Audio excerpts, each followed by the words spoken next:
Okay. So have you ever thought about, like, what if a person's shadow was actually like a piece of their soul? Hmm. Yeah, it's kind of creepy when you think about it, right? Yeah, definitely a bit spooky. Well, this book, City of Lost Shadows, Mm-hmm. The Vanishing begins. That's kind of the whole idea. Oh, wow. Yeah, it's set in the city called Noctis. Noctis. Yeah, and it's super mysterious. And get this, teenagers are going missing. Oh, no. And there's something stealing people's shadows, leaving them like empty shells. Wow, that's a really intense premise. Right. So are you intrigued yet?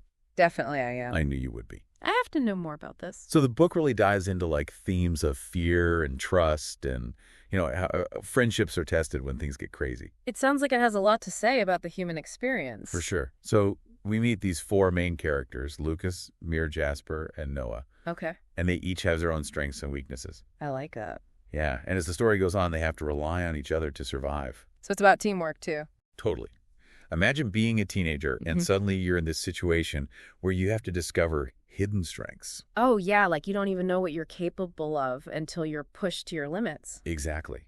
That's one of the things that makes this book so compelling for young readers, I think. I could see that. They're relatable, these characters, Right. They mess up, they have doubts, but they learn to work together and find courage, even when things are scary. It's a powerful message about resilience. Absolutely. Yeah. And the mystery starts right from the beginning. A teenager vanishes. Oh, wow. That a little girl's shadow is stolen. Oh, that's creepy. Super creepy. Yeah. It's like the author took that fear of the dark we all have and made it real. And terrifying. Totally. Yeah. And along with these disappearances, there are these rumors about an ancient group called the Order of the Faceless. Okay, the Order of the Faceless. Yeah, it makes you wonder if they're behind the shadow thefts Oh, I bet they are. and what their motives are, Good question. right? So our heroes, Lucas and his friends, they start trying to find answers. They uncover secret diaries, notes about weird rituals, Huh. and these cryptic magical symbols that suggest the Order has this long history in Noctis.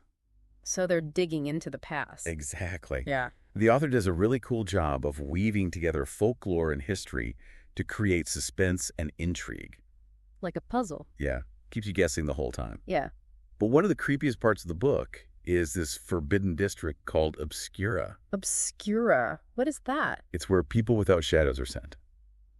Can you imagine being cast out from society? That would be awful. I know. Forced to live in a place with no light and no hope. Oh, gosh. So it's like a physical representation of their loss. Yeah, the descriptions of Obscura are super vivid and unsettling. Yeah. It makes you think about how society treats people who are different. Right. Those who don't fit in. Yeah.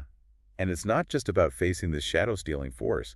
The book also explores the internal struggles each character goes through. Oh, that's interesting. Yeah. They have to face their fears, make hard choices. Don't we all? And learn to lean on each other for support. Yeah. It's not just external dangers. They're battling inner demons, too. That makes them even more relatable, I think. Totally.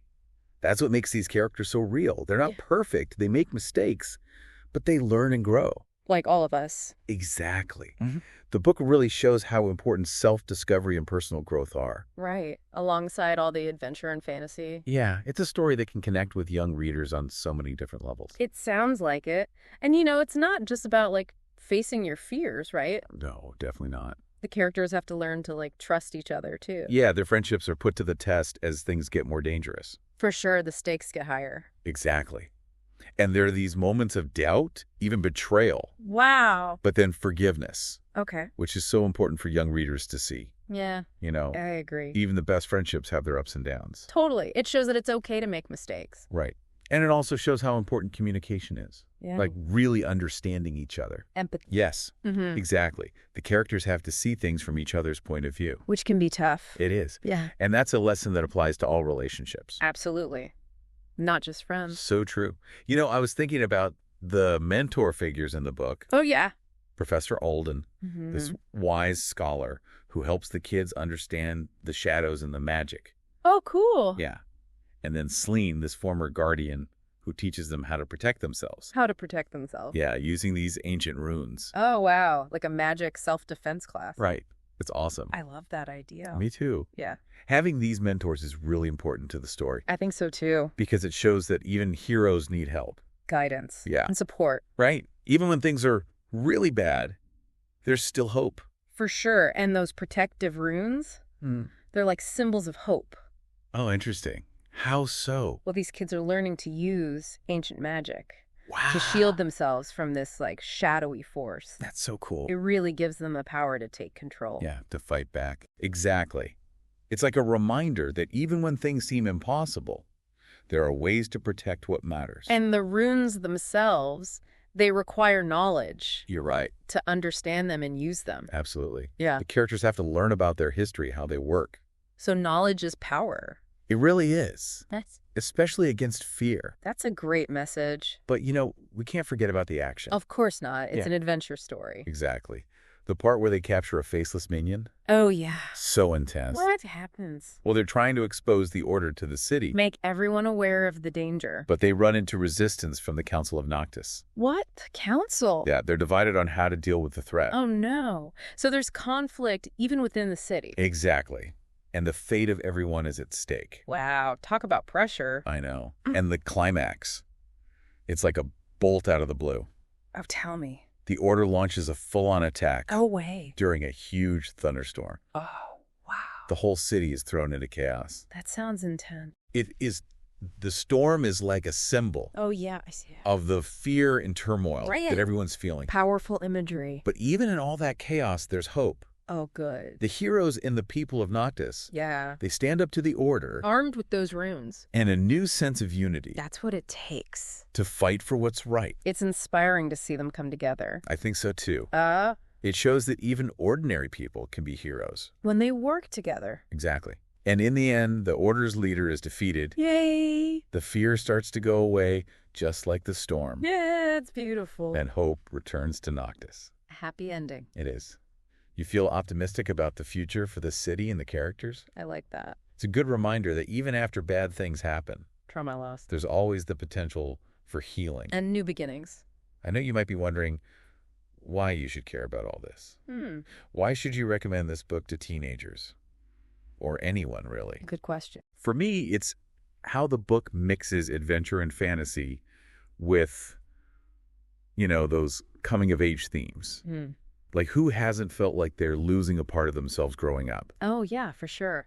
That uncertainty of trying to figure out where you fit in. Totally. It's something we can all relate to. No matter how old we are. Exactly.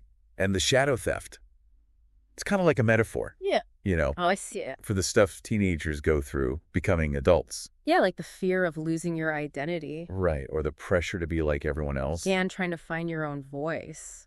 It's all there in the book. Explored in a really interesting way. And the book doesn't try to make it simple or easy. No, it embraces the messiness. Which is so important. Definitely. The characters make mistakes. Yeah. They hurt each other. And they have to deal with what happens because of it. It's a realistic picture of growing up.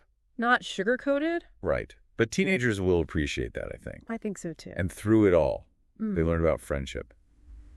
Resilience. Standing up for what's right. Such important lessons. It can really empower young readers To face their own fears. and find their own strength. Inside themselves and with the people around them. Yeah. It also makes them think critically about the world, Oh, yeah. the politics, the tough choices the characters have to make. It makes you curious. It does. It makes you want to learn more. And it's not just taking in information. No, you have to think for yourself. Come to your own conclusions. It's just so important. Especially these days when there's so much information out there. And we can't forget how entertaining this book is. It's a page turner. Totally. The pacing, the suspense, the action. It all keeps you hooked. From beginning to end. And it could even start conversations Oh, you're right. between parents and their teenagers. Yeah, about identity and belonging community. All super relevant to young people today. And this book gives them a way to talk about it. Exactly. So if you want a book that will entertain and inspire, Challenge and impact. check out City of Lost Shadows. The Vanishing begins It's a story that will stick with you. long after you finish it. And who knows, maybe it'll spark a love of reading. Or a passion for exploring the world. The possibilities are endless. Until next time, keep exploring, keep learning. And keep diving deep.